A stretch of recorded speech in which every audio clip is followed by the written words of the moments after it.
నాకు ఈ సందర్భంగా చూస్తుంటే లెజెండ్ లెజెండ్ జై బాలయ్య.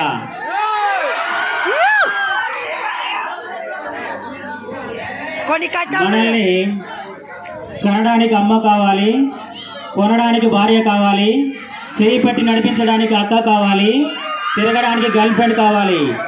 మరి అదే ఆడది కడుపున పుట్టడానికి కూతురు కాబట్టా ఏ గుడితో కాపురం ఆడదంటే బరువు కాదు, బాధ్యత.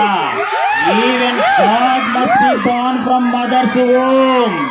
దేవుడైన తల్లి గర్భం నుంచే జనించాలి. అలాంటి ఆడపిల్ల పుట్టాలంటే క్యాలిక్యులేషన్, పెంచాలంటే క్యాలిక్యులేషన్, ఇంకో ఇంటికి పంపించాలంటే క్యాలిక్యులేషన్. హ్యూమన్ లైఫ్ స్త్రీయ జననం నాస్తి, వినా స్త్రీయ గమనం నాస్తి, వినా స్త్రీయ జీవం నాస్తి, వినా స్త్రీయ సృష్టి ఏవ నాస్తి. స్త్రీ లేకపోతే జననం లేదు, స్త్రీ లేకపోతే గమనం లేదు, స్త్రీ లేకపోతే సృష్టిలో జీవం లేదు, స్త్రీ లేకపోతే అసలు ఈ సృష్టి లేదు. అయిన వారికి ఆపదొస్తే అరగంట ఆలస్యంగా వస్తానేమో, ఏ ఆడపిల్లకైనా ఆపదొస్తే ఆరక్షణం కూడా ఆలోచించను. I will show